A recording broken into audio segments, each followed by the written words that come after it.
questions?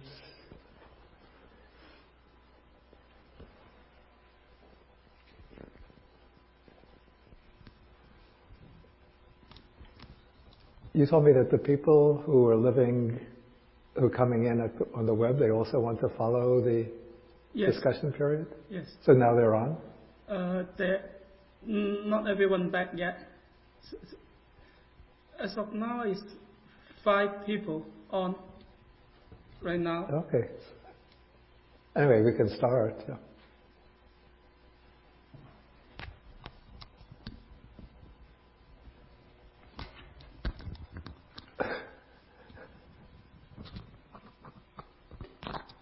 Bhante, Yeah. I'm sorry to continue the topic. Just one more question. Yeah. If Bhante agrees, the reason that Bhante agrees with the mainstream of interpretation about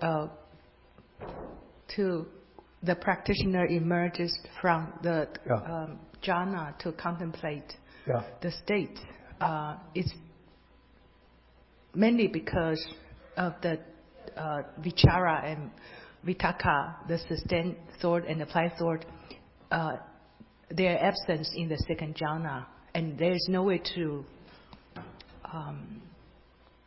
give it a reasonable interpretation. Yeah. If one has to emerge from if one can't investigate the states in the jhana itself, but the definition of vitakka and vichara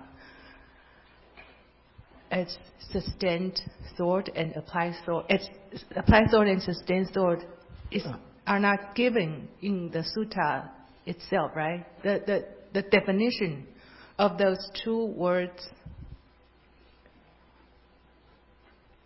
come from the later interpretation, like in the Abhidhamma literature, rather than the sutta itself, right? My point is, if we judge from the sutta itself, we cannot see that Sāriputta emerged from the jhana to contemplate. That's right. Yeah. But then we should not distort or the passage itself in order to fit a definition that is derived from not the sutta itself. Yeah. You know my point? I get your point. Okay. I mean, what can I say? Okay, so probably the definition of probably vitakka and vichara have to be redefined.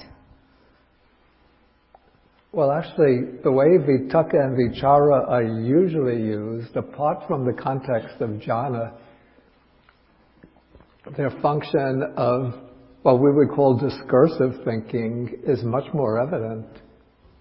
For example, it said that anuvitaketi, anuvichareti, vachang bindati, having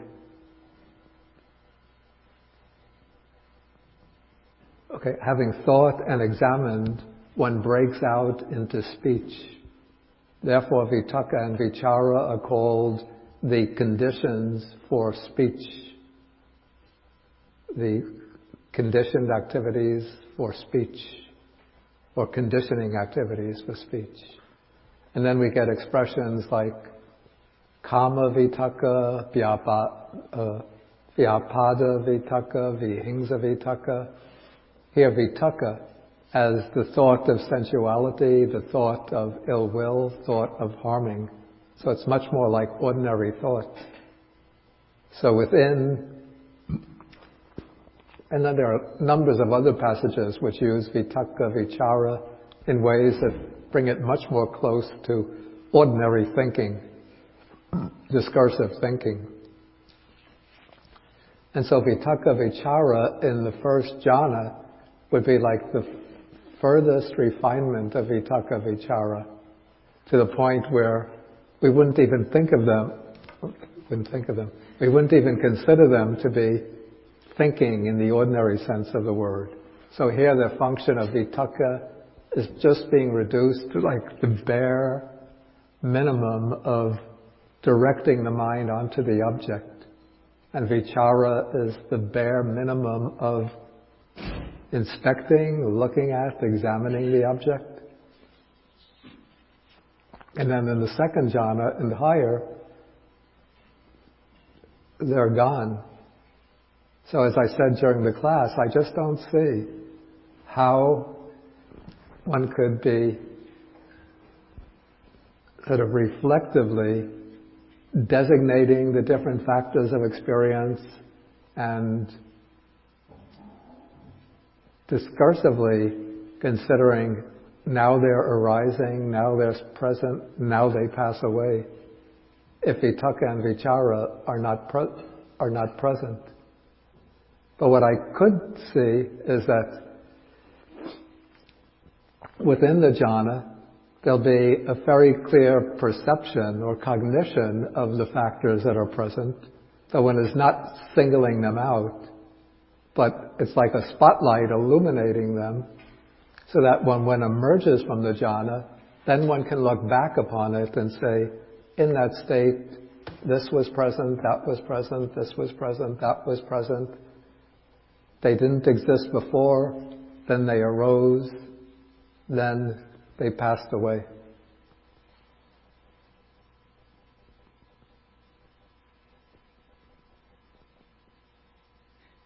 Does that seem reasonable? Because it's not, for me, it's difficult to believe that by contemplating something in the memory could help one, could make one breakthrough, to have the breakthrough.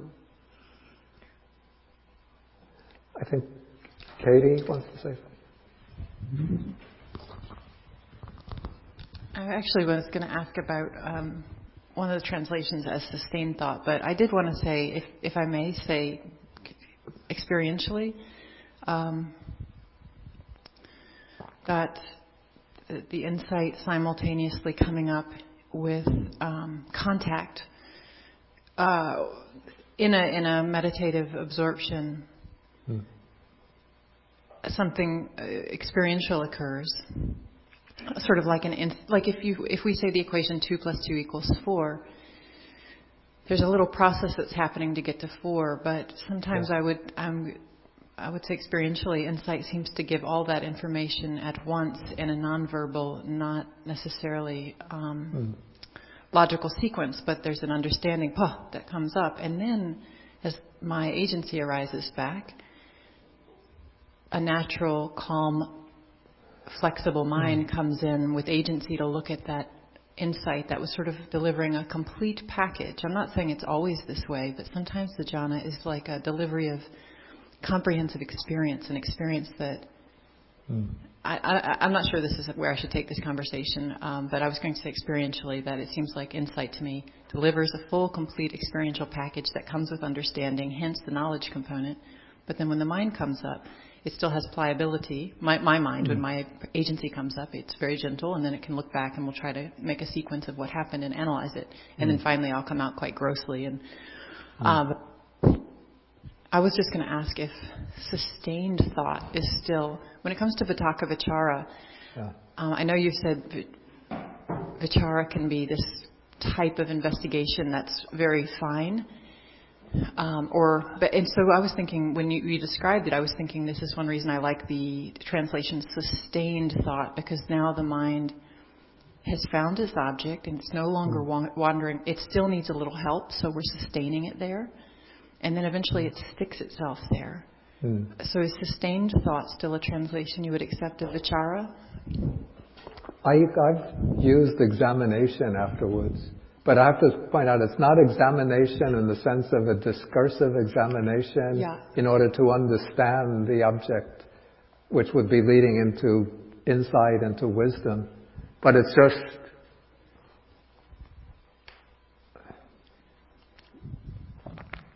I don't know how to put this otherwise, but looking at the object.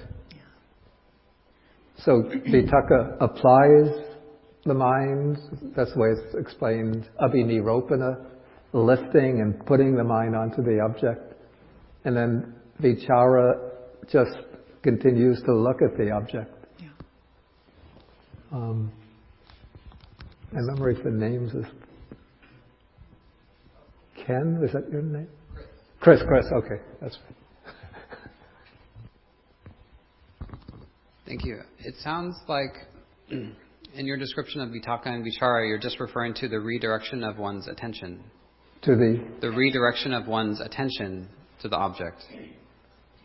Not the redirection of one's attention. That would be the function amongst the mental factors of attention. Yeah, but your description sounds to me just like direction of one's attention to the object. Yeah.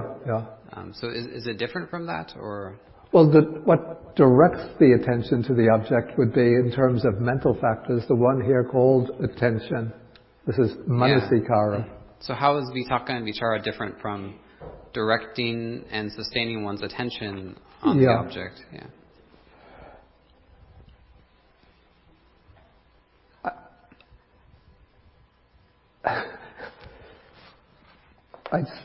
I would say that, when it comes to just differentiating these subtle mental factors, it gets very difficult.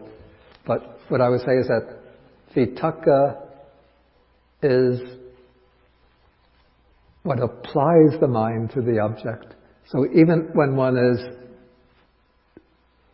has been observing the same object for some time, but it's vitaka which is constantly metaphorically lifting the mind and putting it onto the object. So for example, if one is take mindfulness of breathing. So I would say that it is vitaka which is constantly taking the mind, in a sense, and putting it on the breath. It would be attention which turns the mind to the breath, but then vitaka is applying the mind to the breath.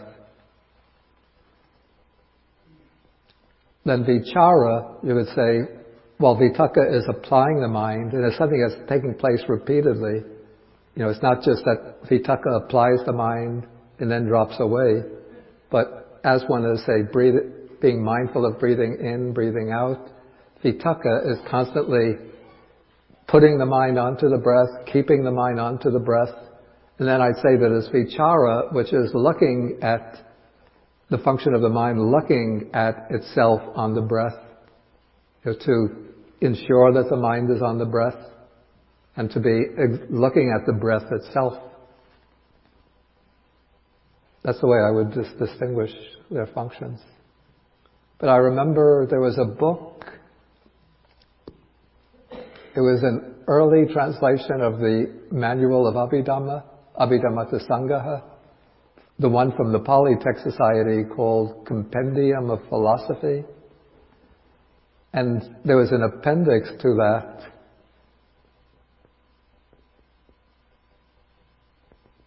by Mrs. Reese Davids, or her co-translator, who was a Burmese Aung Se something, a Burmese name. And they had also found a problem with differentiating vitaka, that's applied thought, from manasikara, from attention. And so they wrote to Lady Soyador, who was a famous Burmese, both scholar, monk, and meditation master, for him to clarify the difference. So, if you find a copy of that Compendium of Philosophy, I don't remember how he did it, but I remember that they bring up that question in the appendix on the distinction between vitaka and manasikara. So the two come very close together, so one needs a very sharp wisdom to be able to differentiate them. Maybe my wisdom is too blunt. Okay, I do have another question. Yeah.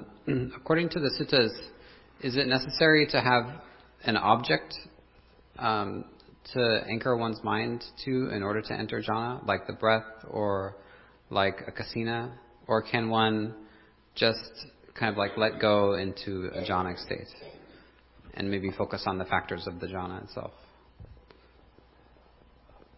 I don't think focusing on the jhana factors would be the way to enter the jhana. But what I found is that there's ways to do meditation in which one is not, focusing upon a specific object, but just whatever comes in the mind, one just lets it go, lets it go, lets it go. Then the mind gets into a very serene, even concentrated state. So it seems almost like a jhanic state. And then the jhana factors can naturally arise at that point. Like it would seem so. Arise, yeah. Now technically the mind would have to have an object in that case, since, according to, even the explanation we get in the suttas, that consciousness always has an object. There's no such thing as an objectless consciousness. Mm-hmm. But it seems here that the mind doesn't have a single, specific object that it's focusing on. So maybe what I would say is that maybe the object in that case might be the luminosity of the mind itself. Okay. It seems that aspect of meditation maybe gets more emphasized or comes to more prominence within some of the Tibetan systems of meditation. Like from what I've heard, Mahamudra, maybe Dzogchen. Thank you. See you. Thanks, Bhante. Bhante, in this description of the mental content that's present, or that was analyzed by Venerable Sāriputta, I remember even the panya, the wisdom, is a cetasika, mental. Right. Yeah. How come that's not? How come that's not mentioned here? Yeah. Yeah, we have to remember that panya gets included as a mental factor when we have like the full-blown Abhidhamma system for analyzing a state of consciousness. Now here, in this sutta, again I have to say what seems to me to be the case, like this represents a transitional stage of development from the early layer of the suttas, where you have the jhana, what's mentioned as the jhana factors.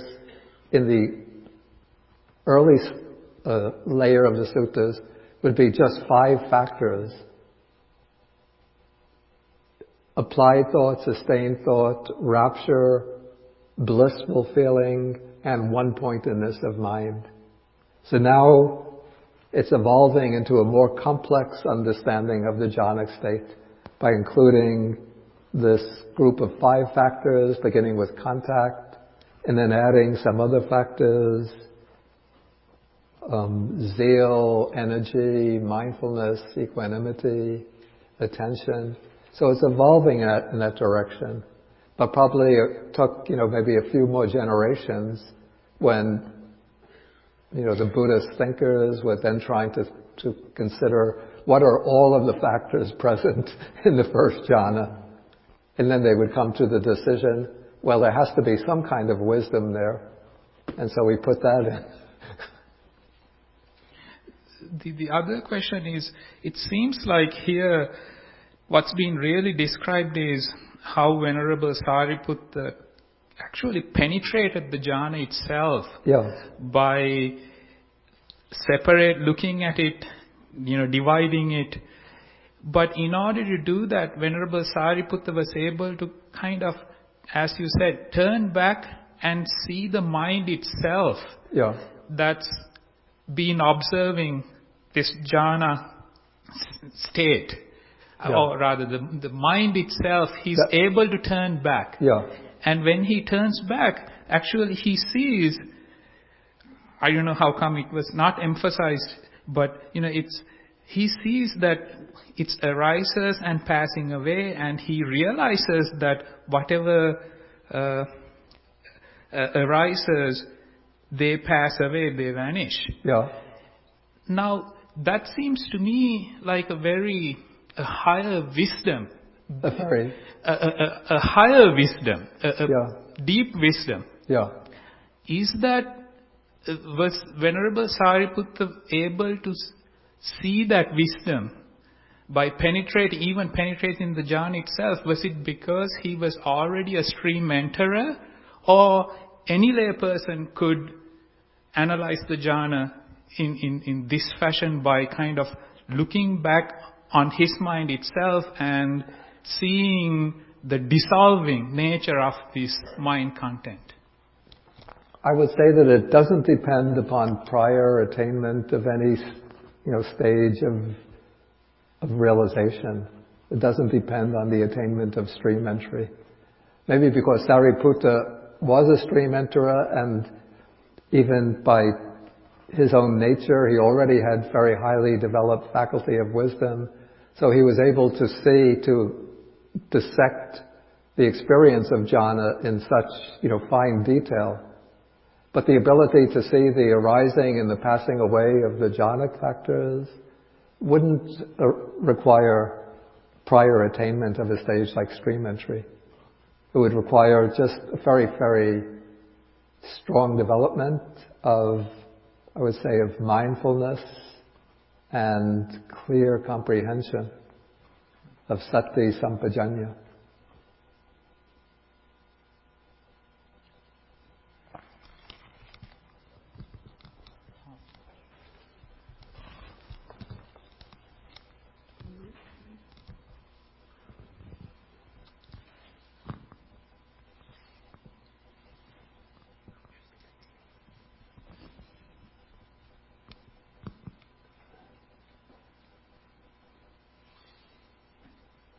Okay, 232 we've already done.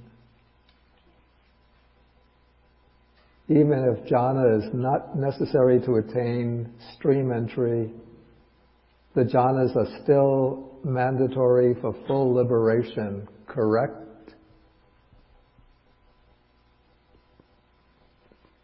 Again, these are sort of controversial questions.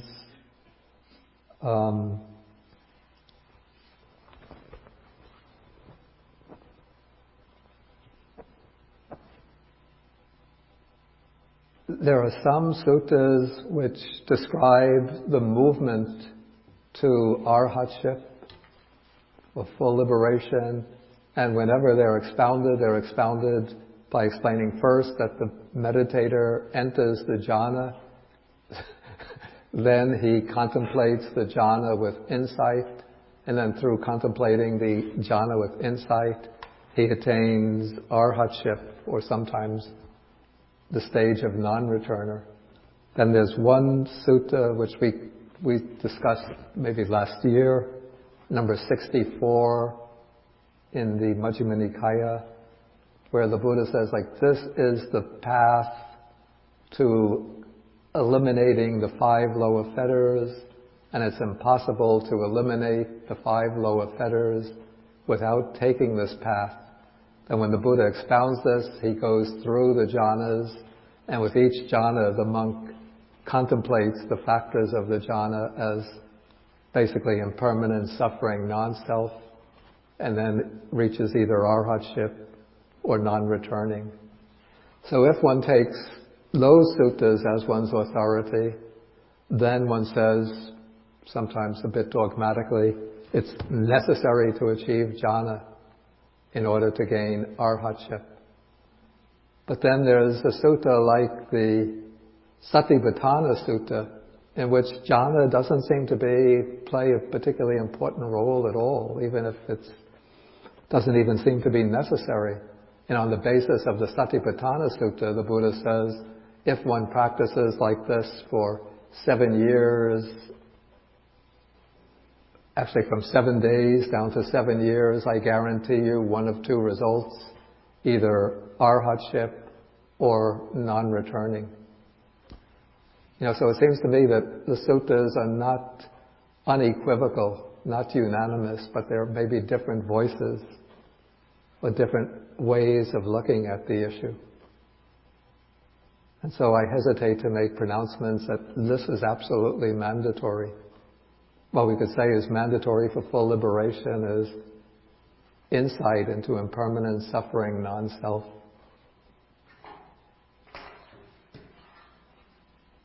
Of course, if one gains jhana and then bases the insight on the jhana, probably it will be much smoother road. But it's also possible that just by following the method of the Satipatthana Sutta very rigorously, one could go through all of the stages of insight and come out to arahantship without jhana. Then, next question. Does the canon ever classify the mind consciousness as active doer, passive knower? Apply and sustain thoughts a still function of the doer component? No, I don't recall any distinction in mind consciousness between active doer and passive knower. Maybe somebody else knows a passage like that, but it doesn't come to my mind. I think that's a distinction that John Kabat-Zinn tends to make. The knowing and being, or doing and being mode. But I don't think I don't know if there's a sutta. Anyway, I don't recall anything like that from the suttas. Okay.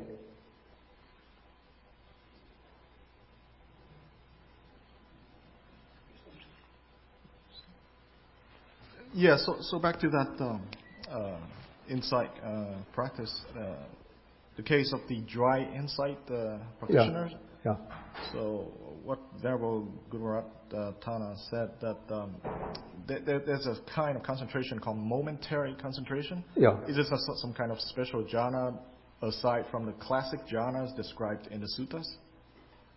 The momentary concentration. Okay, momentary concentration, the expression is used in two senses.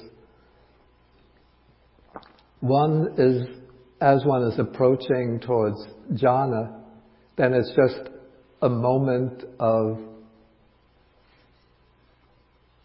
we say a moment of samadhi in which the five hindrances subside and the mind becomes fixed upon the object, but one comes out of it after a moment. So that's momentary concentration in relation to the samatha or serenity mode of meditation. Now in relation to insight meditation, momentary concentration has a somewhat different meaning. This is the kind of concentration that arises from mindfully attending to the different objects of experience that arise moment after moment when one is doing insight meditation. So as one is attending to each object that arises, whether it be bodily phenomena, mental phenomena, one is making the mental note of that phenomena. And as one is doing so, the mind is becoming more and more focused upon the changing stream of experience. And so whatever arises from moment to moment is being noted, being observed. And so in this way, the mind enters into a state of concentration on the ever-changing flux of experience, so that it's always noting every object, always aware of every object. And so it's a state of samadhi, which is somewhat similar to what is called access concentration, the concentration approaching the jhana. But because the object is always changing from moment to moment, it doesn't become a fixed concentration like the concentration in serenity meditation. And so it's not that one is just concentrated for a moment and then the mind becomes distracted, but the mind is continuously concentrated, but it's concentrated on an object or on a stream of objects that are always changing. And so because the object is different from moment to moment, it's called momentary concentration. So is it safe to say that for the momentary concentration of the insight route, the first 4 jhana factors are present, but not the 5th one? The 5th one is the single-mindedness. Even single-mindedness, one could say, is present. One-pointedness of mind is present. Because the mind is fixed one-pointedly on whatever object is present. But it's just that, unlike in samadhi meditation, it's the same object. The breath, or actually it's the sign that arises based on the breath. Or it could be this kasina, the colored disc. So it's always the same object. But in the momentary concentration, it's always a changing object. But the mind is fixed one-pointedly upon that object, whatever it is. So all 5 of the jhana factors are present. But because the object is ever changing, the concentration doesn't reach the steadiness or depth of the jhana concentration. Bhante, earlier you mentioned that there is a way that one could keep, disengaging or letting go, letting go whatever that comes, and then there is a deep concentration or deep state. So that sounds to me very interesting, because the mind is always, it needs something to put its step on. Now, but you are saying there's a way to keep taking whatever where it puts the foot, you keep taking that away. You keep taking away where it wants to get established. And yet you were able to, or rather, a person is able to reach a deep samadhi state. So what is that samadhi state? I don't know a name for it. And maybe there are different samadhi states depending upon the exact way in which one goes about this process. There is a samadhi which is referred to in the suttas and never clearly explained, which is called the signless concentration, animitta samadhi. Perhaps this is the animitta samadhi. But animitta, that's like 3. Is that the same as the way one gets to the way? Okay, what I've heard is one can access nibbana through 3 directions. Yeah, there's something called the 3 doors to deliverance. Yeah. Is that the same as the animitta samadhi or something else? To my knowledge, or to my recollection, the expression animitta samadhi is not always used in that context. Sometimes it occurs independent of that context. The expression does occur in relation to the 3, what later comes to be called the 3 doors to deliverance. This is the door of the signless samadhi, emptiness samadhi, and desireless samadhi, which again are not actually explained clearly in the suttas. It's only, I think, in the works like the Sutta and commentaries that they're explained as the stage of samadhi that occurs through insight, directly preceding the entrance to the supramundane path. But in the suttas, they're just left unexplained. Okay, when I say that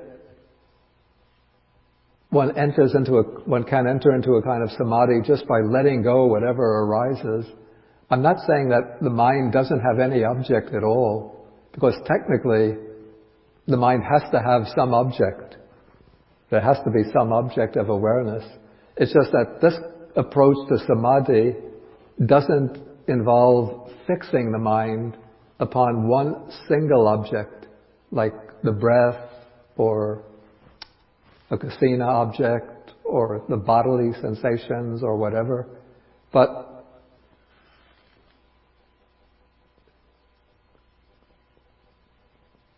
well, the way I've done this is just to focus on the mind itself, and then whatever arises, one just lets it go, without sort of fixing onto anything that arises.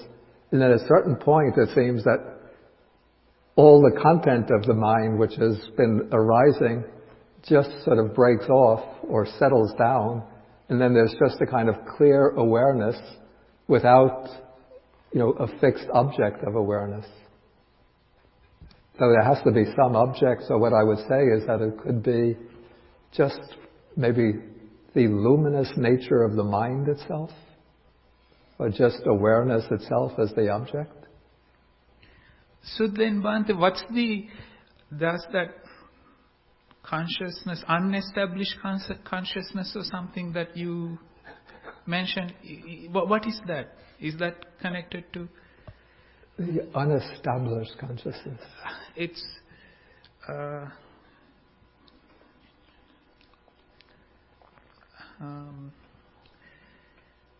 you mentioned it appears in Digha Nikaya at one place.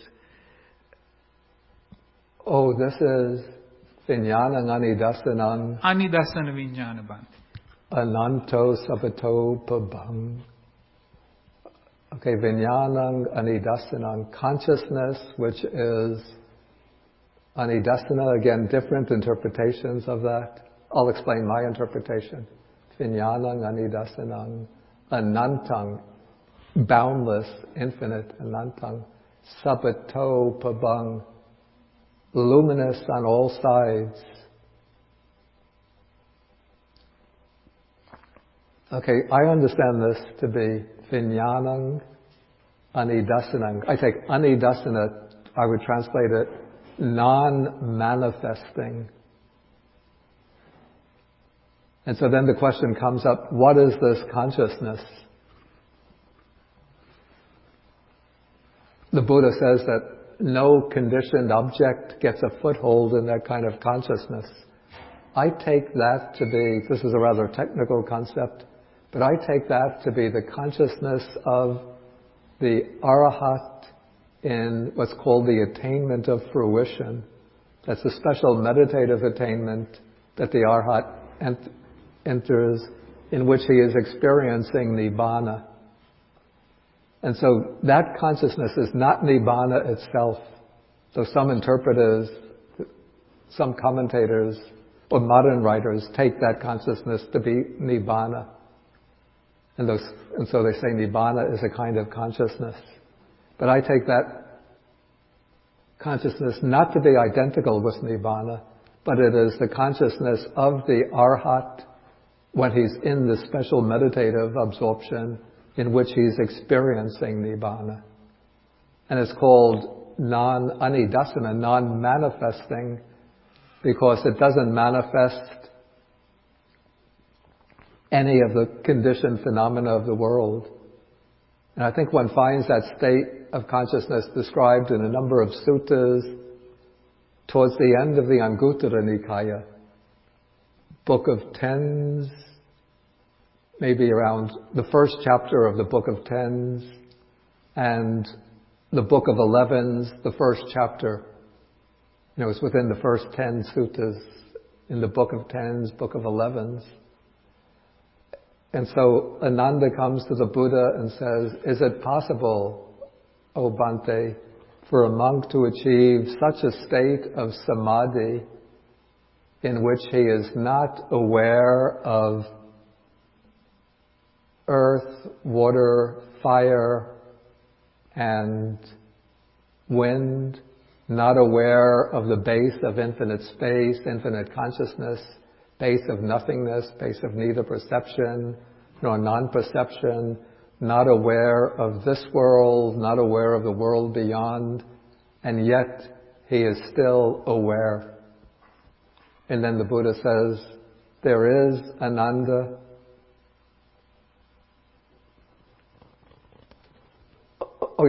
So the Buddha says, there is Ananda, and how is there such a state of samadhi? Here the monk is conscious thus. This is the peaceful, this is the sublime, that is the stilling of all conditioned phenomena, sabba sankhara samato, sabbupati pati nisago, the relinquishing of all bases of attachment, dispassion, cessation, nibbana. And that is how the monk enters that samadhi. So I take that, the mind in that samadhi, to be the consciousness which is anidasanang anantang sabbato babang, which is non-manifesting, boundless, luminous on all sides.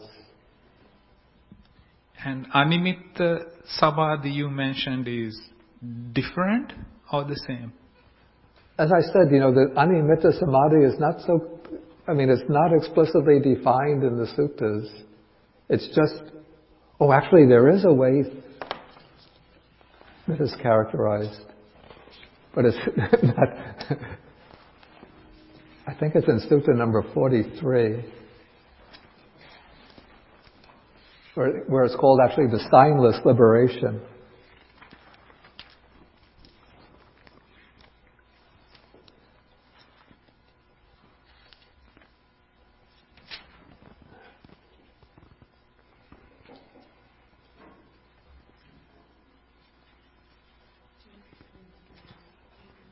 Okay, it's on page 393,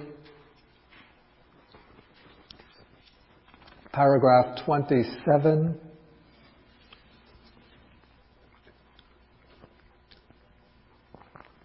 This is a conversation between Sāriputta and another monk, Mahakotita.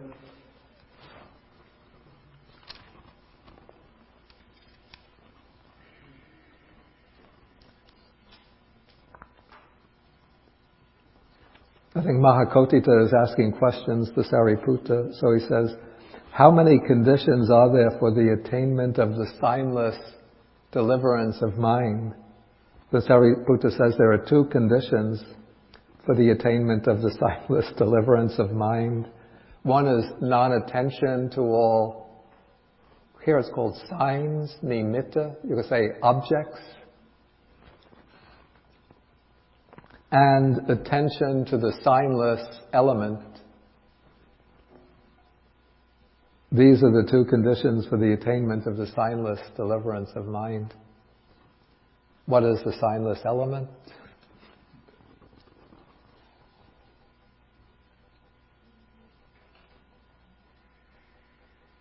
There's a note, let's see. Then the note says, this is the attainment of fruition. The signs are objects such as forms, etc. And the signless element is nibbana, in which all the signs of conditioned things are absent. Okay, maybe we take one more question then. Well, I saw two hands go up, so we'll take this gentleman here and then... You are Hong, is that your name? Okay. If you would take the microphone, it would help with the recording.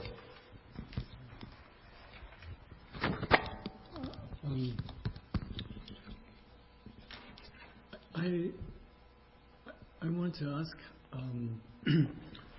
I guess one a simple question and one maybe a more complex, but simple question is, what was the sutta's number for the Buddha's and Sāriputta's first encounter when Sāriputta goes to the Buddha that you described it?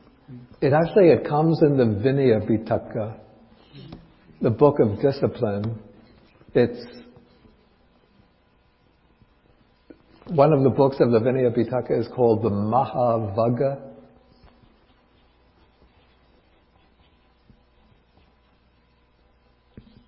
But you'll find you'll find that account. This is not a plug for promotion but there's a book called Great Disciples of the Buddha. Yes. Of course, you don't need the whole Mahavagga of the Vinaya Pitaka, which goes into a lot of detail of monastic regulations. Yes. But you get, that story has been included in the book, a paperback. It's called The Great Disciples of the Buddha. Yes. One chapter is the life of Sāriputta. Then it has the story of that incident. I think that some of the confusion that this discussion reveals about jhana may be reduced by two considerations. To try, I hope this doesn't sound presumptuous. Hope this doesn't sound presumptuous.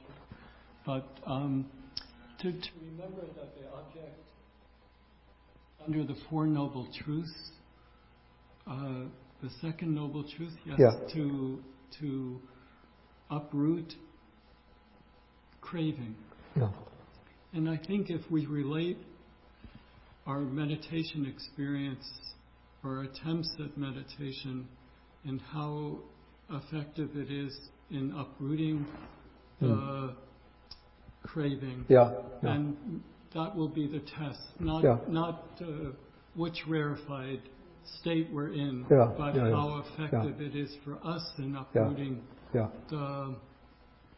the craving. And then I would remind what I think of is the story of when Buddha points that when he stopped the terrible ascetic practices, he remembered the mind state of a child under the apple blossoms. And I would say that if we followed that example, it might be easier for us. Yeah. So that experience under the rose apple tree was the experience of the first jhana. Yes, but maybe think of the rose apple tree more than the jhana.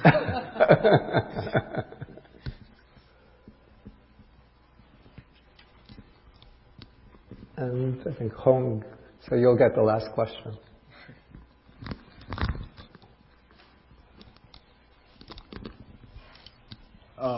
Before my last question, I actually found the Anguttara reference, it's 10.6. And it says that that fruition attainment is not jhana-based nor formless attainment. It looks like some kind of heavy-duty, quite advanced stage. Wait, it's referring to what? The signless concentration state. And your footnote says, the attainment is not the fruition of what occurs for a few moments immediately following the path, but a special meditative state accessible only to those who have already attained one of the four paths and fruition. Looks like it's a quite advanced state of meditation. The attainment as shown in this sutta does not take any of the mundane conditioned meditation objects as its support. Its support is the unconditioned nibbana experienced directly and immediately. So it's quite heavy duty to me. Okay, anyway, this is getting a little too rarefied for my... Anyway, my last question would be regarding the stream enterer.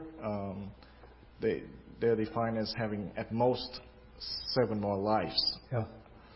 But that shouldn't be unique to stream enterers, right? What? The 7 more lives. Yeah. That should not be unique to stream enterers, right? Because the Dhammanusari, the truth follower and the faith followers. Yeah. The sutta said that they won't be able to pass away until they reach the fruit of stream entry right in the same lifetime. Yeah. So that means that truth followers and faith followers also have at most 7 more lives. Yeah. It's not exclusive to stream enterer. Well, the thing is that they're going to, at the time of their death, they're going to be stream enterers. So from looking at it from the point of view of how many lives you get after you die, then there's 7 more. But is it always true that truth follower and faith followers, they always attain stream entry in the same lifetime? Yeah, that's what's said in the sutta. Okay. Thus, they also have 7 more lives. Yeah, you could say that, yeah. Okay, then I think we'll stop for the day. Wow, it's 1:15. This is... Since we started 12:25, this is quite I'll have to apply for overtime. No, overtime! We have to form a union. Okay, we end with 3 bows.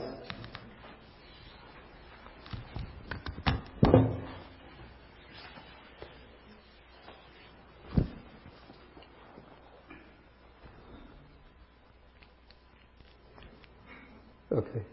1.